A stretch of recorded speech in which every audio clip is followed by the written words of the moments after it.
Hey guys, what's going on? It's MrPopeowheelie here, and I'm bringing my second video game review for the Super Nintendo. I am planning on doing these on Saturdays and calling them Super Nintendo Saturdays, as my reviews get better and better. But I won't be releasing them every Saturday as I only have a limited game collection. As you can see there, that's a bunch of them, and I've got four actually that belong over there. So I'm up at 20 games now. I think at my first review I was only at about 13, probably even less than that, so my collection has grown at a pretty frightening rate. I apologize for my hair. So, my second review today is of none other than Contra 3, licensed by Nintendo, put out by Toonami. It's a sequel to Super C, when Super C is the sequel to Contra. And both Super C and Contra were on the NES, or the Nintendo Entertainment System. Which, speaking of, I own now. So there it is. So, as you probably have guessed, I'm going to be doing a review on that as well. So, but all things set aside, let's talk about the cartridge. The cartridge was put out very early into the Super Nintendo's life, as you can see by this extra indented piece. How you can tell those between the other ones is that later games have the indented piece there. So Mega Man.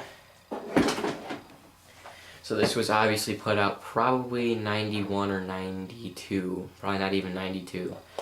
And the game is officially called Contra 3: The Alien Wars.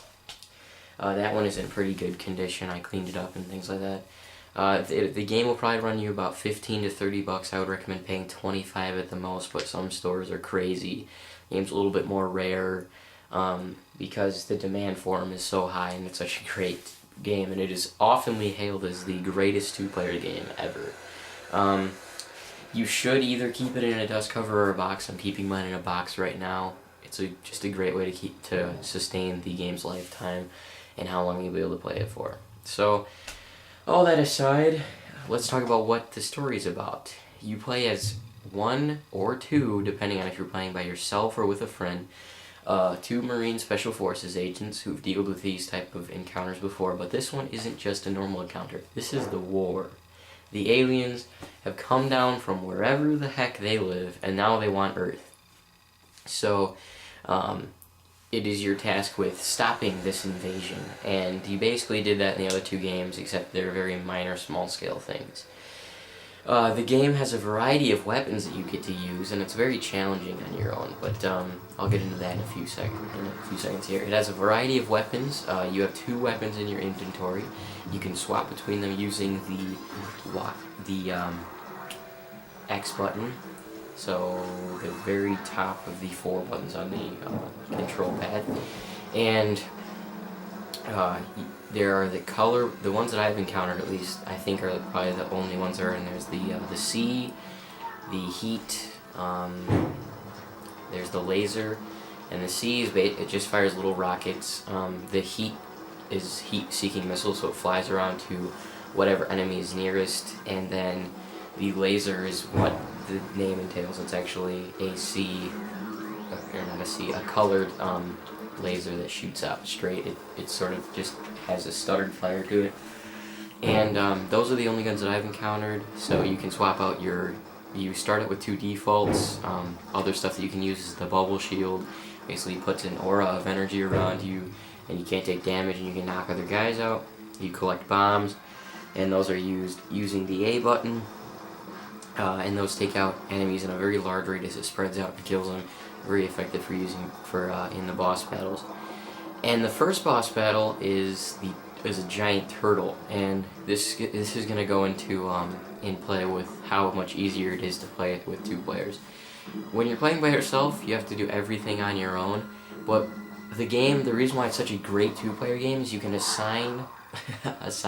You can just tell your friends like what to do where, depending on who is the most expert in the game.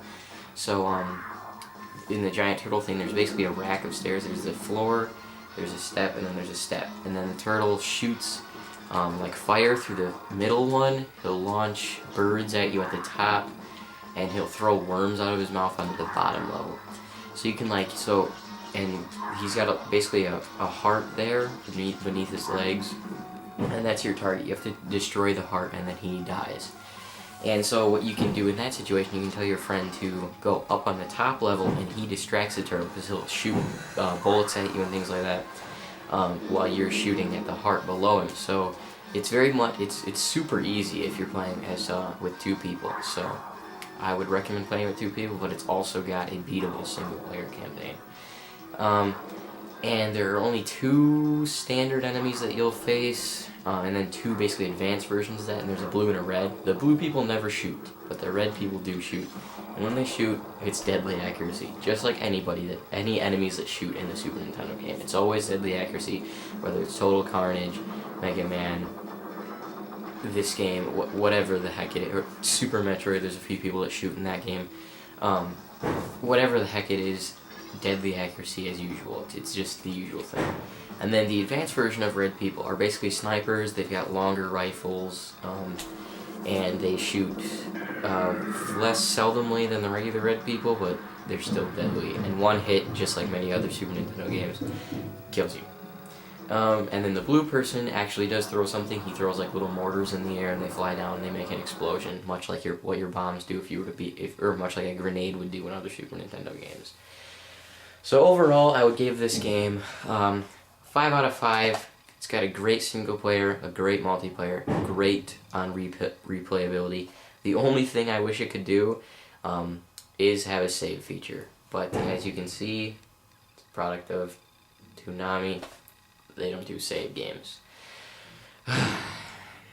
Because then that way you could basically just learn more of the story if you're not playing for several hours. It's a game that I really like to pop in if I just woke up early and I got something to do later or something like that. Or if I feel like playing Super Nintendo for hours at a time. So overall, 5 out of 5 stars.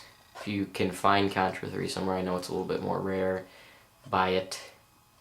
If you don't have the money for it, see if you can put it on hold or something like that. Because this game is insane and it's worth the money. See you guys later.